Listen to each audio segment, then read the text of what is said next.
सबसे पहले आप इस वीडियो को गौर से देखिए। जिंदगी की आखिरी सांसें गिन रहा यह शख्स है इजराइल का दुश्मन नंबर 1 याह्या सिनवार, जो अब नहीं रहा। इजराइल ने हमास नेता याह्या सिनवार को मौत के घाट उतार दिया और हमास के खिलाफ जंग में बड़ी कामयाबी अपने नाम कर ली।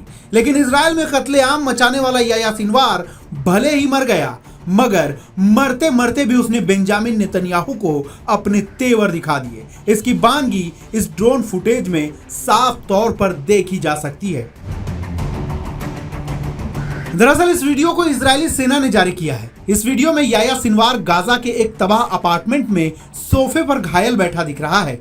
अपार्टमेंट की दीवारें बमबारी और गोलीबारी से जर्जर हो चुकी है। वीडियो में यह देखा जा सकता है कि हमास नेता का दाहिना हाथ बुरी तरह से घायल है और वह सोफे से हिल भी नहीं पा रहा है। हालांकि वह जैसे ही इजरायली सेना का ड्रोन पास आते देखता है, अपने बाएं हाथ से एक डंडा उछाल कर मारता है। इस वीडियो में यह भी दिख रहा है कि गोलीबारी में उसके हाथ में चोट के गहरे निशान हैं। उसका चेहरा ढका हुआ है।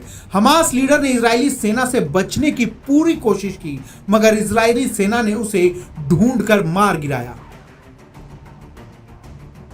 बता दें कि इजरायली विदेश मंत्री ने शुरुआती डीएनए टेस्ट के हवाले से पुष्टि की है कि हमास चीफ याह्या सिनवार को ढेर कर दिया गया है। याह्या सिनवार ने ही 7 अक्टूबर को इजराइल पर हमले का आदेश दिया था। उन्होंने बताया कि सिनवार के पास से एक बुलेट प्रूफ जैकेट और ग्रेनेड मिला है। सिनवार गोलीबारी में हाथ में चोट लगने के बाद अकेले ही इमारत में घुस गया था। हमारे जवानों ने इलाके को स्कैन करने के लिए ड्रोन का इस्तेमाल किया, जिसे आप यहां दिखाए जा रहे फुटेज में देख सकते हैं।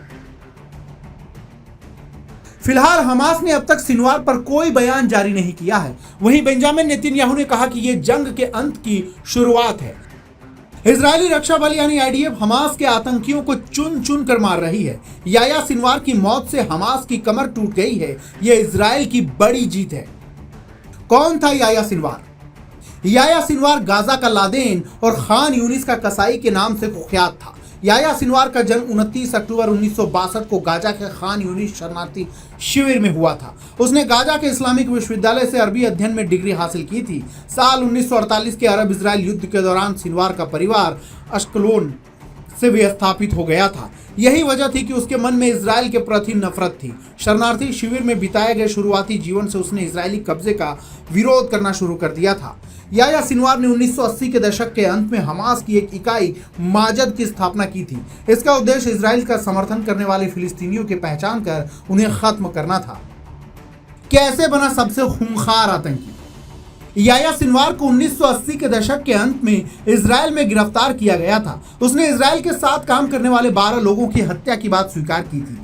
इसके बाद उसे खान यूनिस का कसाई नाम मिला था। याह्या सिनवार को 2 इजरायली सैनिकों की हत्या समेत अन्य अपराधों के लिए आजीवन कारावास की सजा सुनाई गई थी। वह इजराइल के जेल में कैद था। इजरायली प्रधानमंत्री बेंजामिन नेतन्याहू ने साल 2011 में हमास की ओर से पकड़े गए अपने सैनिकों के बदले में 1000 फिलिस्तीनी कैदियों को रिहा किया था। याह्या सिनवार रिहा होने वाले लोगों में से एक था। इसके बाद वह हमास का सबसे खूंखार आतंकी बन गया था। वह इजराइल से बात ही नहीं करना चाहता था। उसका मानना था कि इजराइल को सिर्फ बंदूक और बम के जरिए हराया जा सकता है। उसके लोगों को मारकर ही उसे झुकाया जा सकता है। इस्माइल हानिया के मारे जाने के बाद याह्या सिनवार हमास का चीफ बना था। बताया यह भी जा रहा है कि वह हानिया की मौत के बाद काफी डर गया था। वह ज्यादातर वक्त बंकर में इजरायली बंदूकों के साथ छिप कर रहने लगा। हाल ही के दिनों में जब इजरायली सेना चुन चुनकर हमास आतंकियों को निशाना बना रही थी, तब मारे जाने के डर से सिनवार ने बंदूकों को ढाल बनाकर इजराइल से जान की भीख मांगी थी। उसने इजरायली सेना से बंदूकों की रिहाई के बदले उसे और उसके साथियों को किसी तीसरे देश जाने की गुहार भी लगाई थी। इजरायली मीडिया रिपोर्ट के अनुसार सिनवार कुछ दिन महिला के वेश में गाजा में आम लोगों के बीच भी रहा।